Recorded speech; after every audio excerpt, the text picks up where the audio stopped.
Votre émotion. Honorable Président, pour cette prise de parole. Honorable Président, j'aurais dû ne pas intervenir sur un sujet qui me concerne particulièrement. Comme vous le savez, j'ai été invité pour la énième fois à la Cour constitutionnelle pour comparaître sur un dossier qui a lassé l'ensemble de la population congolaise. J'y suis parti par respect à la Cour, comme je l'avais dit, en avril 2021.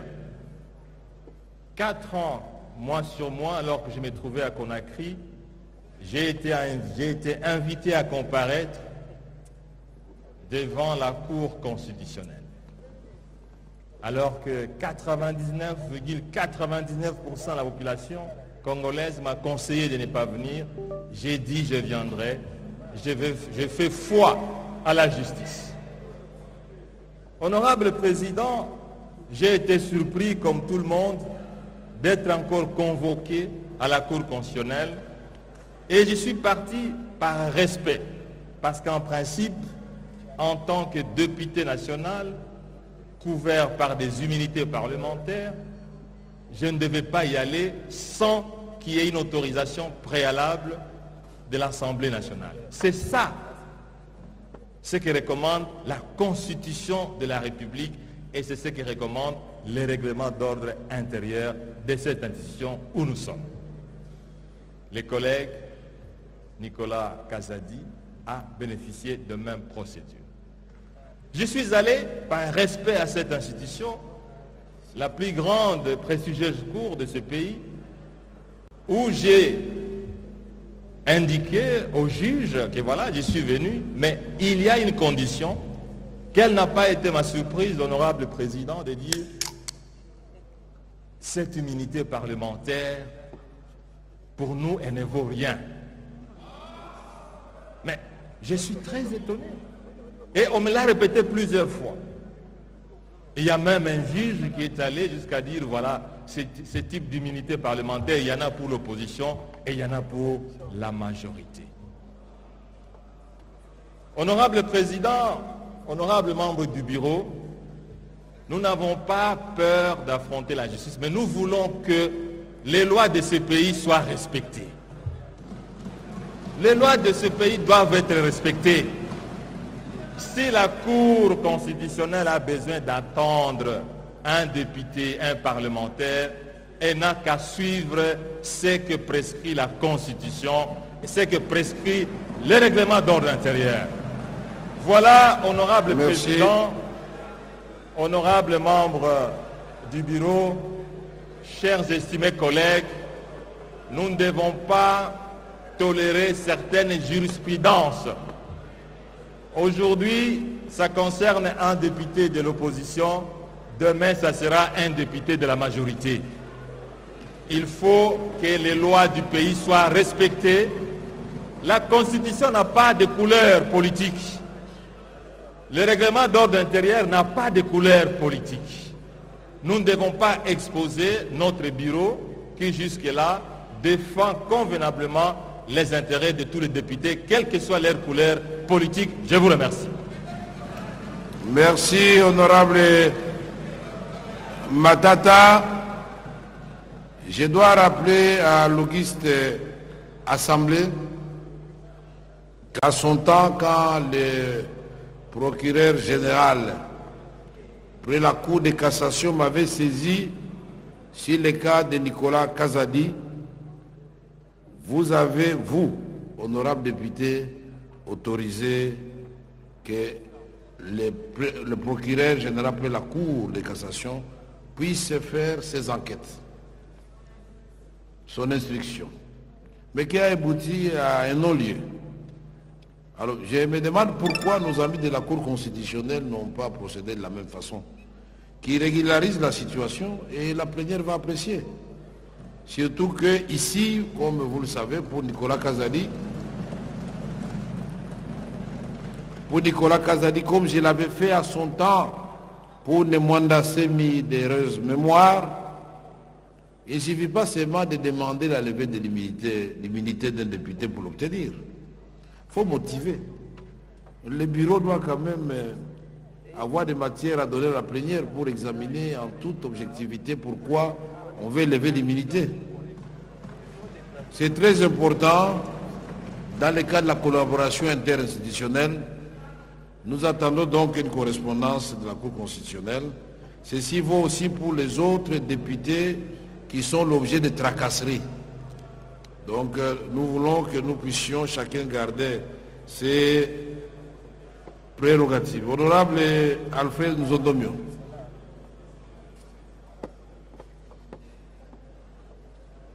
Mais je vois que vous parlez aussi de la problématique des immunités parlementaires. Donc c'est encore sans objet. Bon, allez-y, mais sois bref alors. Merci bien, honorable président, honorable député, chers collègues. J'ai bien voulu, en tant que député national et scientifique de surcroît, essayer de partager une réflexion avec le collègue. En fait, je voudrais bien que nous puissions comprendre que les statuts du parlementaire que nous sommes est suffisamment mis à mal et la séparation de pouvoir qu'a si vanté Montesquieu, qui est le socle de la création de l'État, reconnaît visiblement tout le pouvoir sauf le pouvoir parlementaire depuis un certain moment. Je l'ai dit en tant que républicain, en tant que parlementaire, parce que aujourd'hui, l'honorable Matata venait de parler, je ne savais pas qu'il parlerait, nous avons tous suivi ce qui a été dit, et lorsque l'on remet en cause la notion des immunités parlementaires qui sont constitutionnelles, nous devons nous interroger, puisque nous tous ici, nous sommes porteurs et dépositaires de ces immunités. Honorable Président, il faut réfléchir à haute voix. Il s'agit là d'une situation qui concerne un citoyen congolais qui a été poursuivi alors comme ancien Premier ministre et il a été élu sénateur. Et en tant que sénateur, il y a eu une procédure au Sénat. Mais au regard des impératifs d'organisation démocratique, il s'est porté candidat dans sa circonscription et a été élu député national. Vous savez que ce n'est pas député qui le veut. Et une fois élu député, il faut que cette assemblée plénière puisse vous consacrer en tant que tel. C'est-à-dire il faut qu'on valide votre mandat. Les mandats de tous et de chacun ont été validés. Et partant, nous sommes devenus députés nationaux et soumis aux principes et règles de privilèges et des immunités qui nous reviennent. Mais malheureusement, dernièrement, il y a eu des députés qui ont été tabassés par des policiers qui n'avaient même pas titre d'OPJ.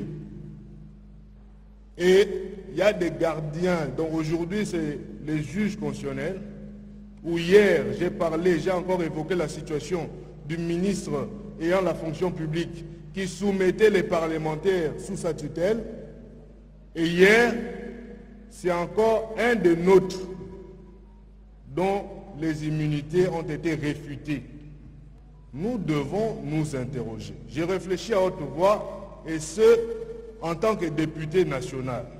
Honorable Président, voilà en substance ce que j'avais à dire, parce que dans la théorie de l'État, il y a ce qu'on appelle la méthode anthropomorphique. Cette méthode, ça fait de l'État un ensemble d'organes. Et un organe, c'est comme ça, on a l'organe législatif, on a l'organe exécutif et on a l'organe juridictionnel. Si un des organes est amputé, si un des organes ne fonctionne pas, l'État devient malade. En tant que membre de l'Union sacrée, là je dis, le président de la République face à l'agression rwandaise, a lancé un appel à l'unité nationale. Il nous a même promis un gouvernement d'union nationale. Nous devons y réfléchir et le Parlement doit prendre ses responsabilités. J'ai dit. Merci beaucoup, honorable Zondomio. Honorable Président, je serai bilingue dans ma motion de procédure. Honorable Président, la fois passée, Nathalie Macha pour rappeler certaines dispositions de notre règlement d'ordre intérieur. Et la motion de procédure, la motion est allée côté à un point, il y a règlement d'ordre intérieur. Honorable Président, je vais parler de l'article 116 de notre règlement d'ordre intérieur. Nous sommes au mois d'avril, honorable Président. Nous sommes à la deuxième session parlementaire depuis que Tobandi mandat eu. L'article 116 de notre règlement d'ordre intérieur, honorable Président, exauce certains droits des parlementaires, honorable Président. Parmi ces droits-là, il y a la question, il y a soins de santé, honorable Président. Même ceux qui te disent que Zanga, Makambu Nyonso, Bafre Nyonso, il est quand même inconcevable, honorable Président, que jusqu'à la deuxième session parlementaire, les députés ont place à soins médicaux, honorable Président.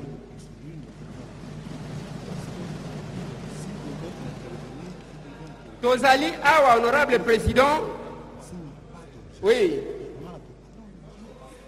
nous sommes, honorable Président, docteur Azotunanga, il faut qu'on ait un règlement d'ordre intérieur, ceux qui ont dit règlement d'ordre intérieur. Honorable Président, nous avons estimé important, il y a qu'à rappeler une chose.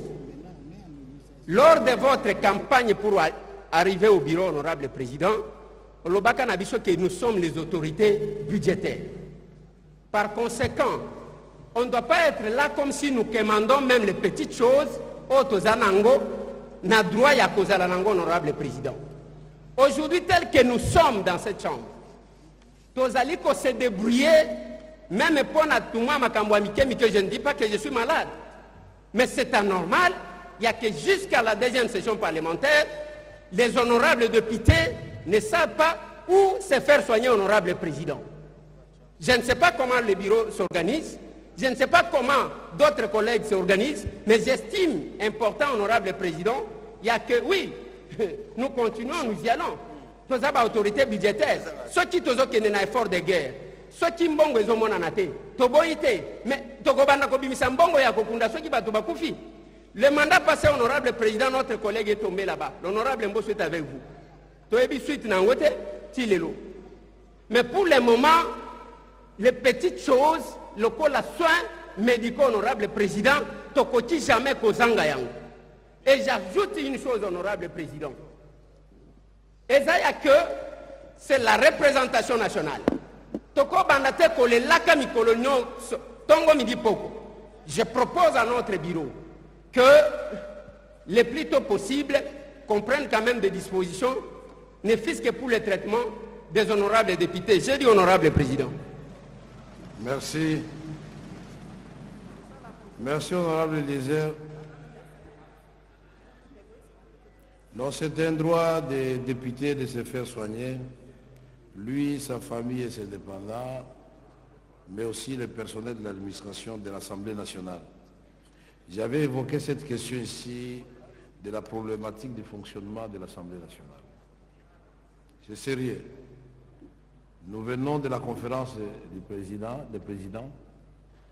Cette question a été soulevée et nous avons chargé l'honorable Guy Mafuta, président de l'ECOFIN, d'engager des discussions avec le gouvernement sur toutes les questions qui concernent le fonctionnement de l'Assemblée nationale, c'est-à-dire l'administration, les députés, leurs soins, le fonctionnement des différents membres des bureaux, le fonctionnement de l'Assemblée nationale elle-même.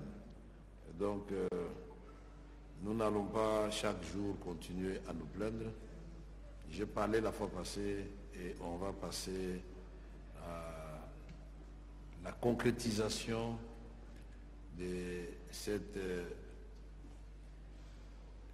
à la réalisation des droits des députés.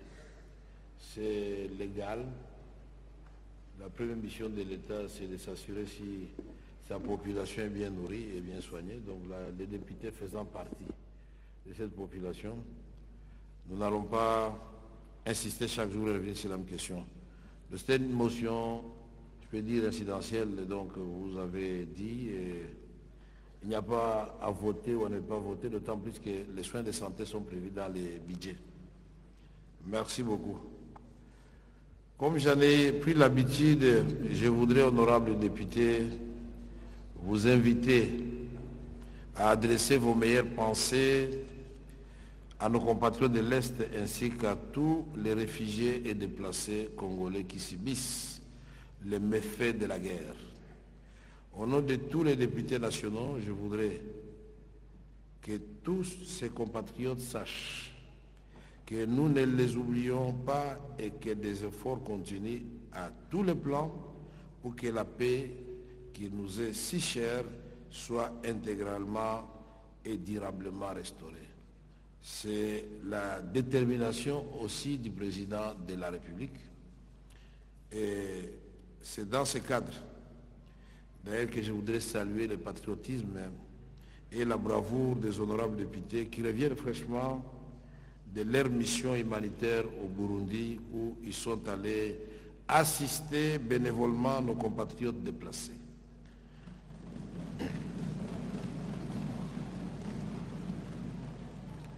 Ils auront l'occasion de vous en dire plus eux-mêmes à la fin de cette plénière. Par ailleurs, je porte à votre connaissance que ma participation aux dernières assises de l'Assemblée francophone tenue à Brazzaville a été marquée par le soutien renouvelé des délégations présentes à la cause de la RDC en droite ligne avec la résolution de Montréal quant au dénouement de la crise sécuritaire qui frappe notre pays. En effet, pour la première fois, nous nous sommes retrouvés, nous, présidents de l'Assemblée nationale et du Sénat de la République démocratique du Congo, et la délégation de l'Assemblée nationale et du Sénat du Rwanda, conduite par la présidente de l'Assemblée nationale et présidente du Parlement. Je pense qu'elle fait les deux à la fois. À cette occasion, nous avons clarifié à l'intention des 98 pays qui étaient représentés à Brazzaville la problématique de la guerre à répétition à l'est de la République démocratique du Congo.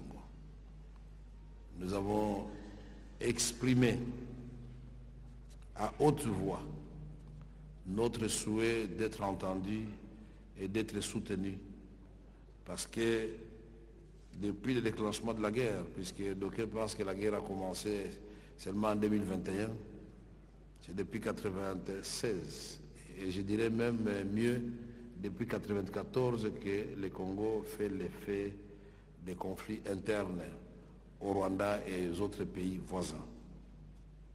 Nous avons donc démontré à cette occasion-là que non seulement les Nations Unies, à la demande d'Isaïr à l'époque, avaient organisé une tripartite Rwanda, Zaïre, HCR, laquelle tripartite avait indiqué une piste de solution pour éloigner les FDLR de leurs frontières. Au moment de la concrétisation de cette solution, et c'est M. Kamanda de Res Mémoire qui nous avait représenté à cette réunion, et c'était le gouvernement Kengo Adondo, au moment de la concrétisation des Nations Unies, ont prétexté le manque de moyens et demandant au gouvernement zaïrois de l'époque de les maintenir sur place. Et c'est ce qui va constituer l'alibi une guerre des agendas. L'AFDEL avance au motif de venir libérer le Congo du maréchal Mobutu, qu'on jugeait trop dictateur à l'époque, mais les Rwandais et les Ougandais qui les accompagnaient, et ils avaient un autre agenda. Et voilà qu'aujourd'hui, on nous fait payer tout cela alors que des millions de Rwandais étaient entrés sur le territoire congolais au nom du droit humanitaire international. Nous perdons nos compatriotes à l'Est, 10 millions de morts documentés par les Nations Unies. À ce jour, j'ai dit à mes homologues, membres de l'APF, que ça ne devait pas laisser le monde indifférent. Quand ces chiffres dépassent, s'il vous plaît, le nombre de morts causés par la Deuxième Guerre mondiale. La République démocratique du Congo ne demande pas de plan Marshall. Il demande seulement que nous soyons rétablis dans nos frontières héritées de la colonisation, que la souveraineté de notre pays soit respectée. Et j'ai eu un écho favorable de la part de mes homologues. Je tiens du haut de cette tribune à les remercier vivement. Je voudrais aussi souligner, comme nous l'avons toujours dit ici, quelle que soit la durée de cette guerre, c'est la paix qui va gagner.